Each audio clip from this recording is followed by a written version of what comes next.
Assalamualaikum warahmatullahi wabarakatuh. Perkenalkan, nama saya Alenia Widijina Putri dengan NIM 192231014. Di sini saya akan menjelaskan terkait review literatur yang telah saya lakukan dengan metode visual Comstock.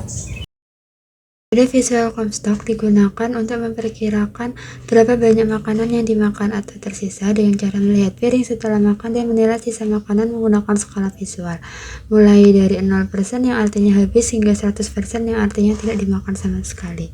Dalam studi Razali et al. 2021, metode ini digunakan untuk menilai tingkat sisa makanan pada pasien rumah sakit yang menerima diet tekstur lembek, serta pengamat dan enumerator dapat menilai langsung pada pasien menggunakan panduan visual yang sudah distandarkan.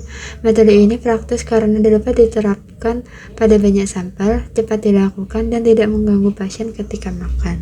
Penggunaan dan penerapan dari metode visual Comstock ini sendiri sangat cocok digunakan di lingkungan institusional seperti rumah sakit, sekolah, atau asrama, terutama di mana porsi makanan disajikan secara standar.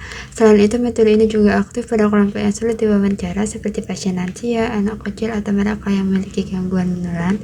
Dan dalam studi utama, metode ini sendiri diterapkan pada pasien rumah sakit yang menerima diet tekstur termodifikasi untuk mengetahui seberapa besar makanan yang dikonsumsi dibandingkan dengan yang tersisa, sehingga metode ini sangat berguna dalam pemantauan pelayanan gizi rumah sakit secara cepat dan objektif.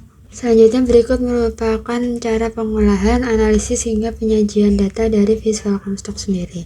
Setelah data observasi dikumpulkan, langkah pertama adalah menentukan berat porsi penuh untuk setiap jenis makanan. Kemudian nilai kategori visual dikonversi menjadi proporsi, misalnya setengah berarti 50% tersisa dan 50 porsi dikonsumsi, sehingga dapat dihitung berat makanan yang benar-benar dimakan oleh responden, yang mana nilai tersebut dapat dikonversi ke energi atau zat gizi menggunakan tabel komposisi pangan.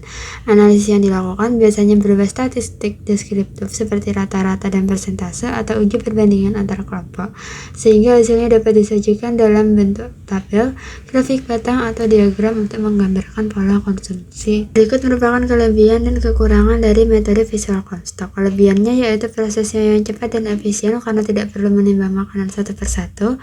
Metode ini juga tidak bergantung pada ingatan responden, sehingga sangat berguna untuk pasien yang kesulitan berkomunikasi. Namun terdapat beberapa kekurangan, yaitu penilaiannya bersifat subjektif tergantung pada kemampuan pengamat, sehingga menimbulkan variasi antar pengamat. Kesalahan juga dapat terjadi apabila makanan tidak homogen, misalnya makanan campur atau berkuah, serta faktor seperti pencahayaan atau sudut pandang juga dapat mempengaruhi hasil. Karena itu, perhatian pengamat menjadi hal yang sangat penting dalam metode visual Comstock ini sendiri. Dalam memastikan keakuratan metode ini, biasanya dilakukan uji validitas dengan membandingkan hasil visual Comstock dengan hasil dari metode penimbangan makanan secara langsung. Hasilnya menunjukkan bahwa metode visual cukup valid untuk memperkirakan tingkat konsumsi secara relatif. Selain itu, dalam uji reliabilitas juga penting untuk menilai konsistensi antar pengamat, yang mana apabila pengamat sudah dilatih dan menggunakan panduan visual yang sama, reliabilitasnya bisa sangat baik, sehingga metode ini cukup andal untuk survei lapangan asalkan prosedur standarnya dapat diikuti dengan baik. Sama halnya dengan metode observasi lainnya, visual Comstock juga memiliki potensi bias yang bisa muncul karena perbedaan persepsi antar pengamat, ukuran porsi yang tidak konsisten, atau pencahayaan dapat mempengaruhi penilaian visual, sehingga ada beberapa langkah penting yang perlu diperhatikan. Yang pertama, pengamat harus dilatih dengan baik menggunakan panduan visual yang sudah disiapkan, lalu menggunakan panduan visual dan foto standar, melakukan uji reliabilitas sebelum survei, menimbang sebagian sampel untuk kalibrasi, serta menggunakan porsi standar dan catat variasinya agar lebih akurat. Berikut merupakan kesimpulan yang dapat saya ambil setelah melakukan literatur review pada jurnal tersebut.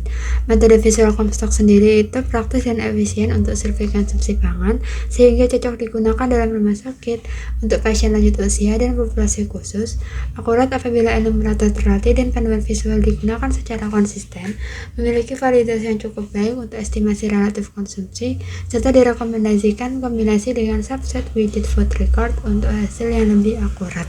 Sekian presentasi yang dapat saya lakukan. Terima kasih atas perhatiannya. Wassalamualaikum warahmatullahi wabarakatuh.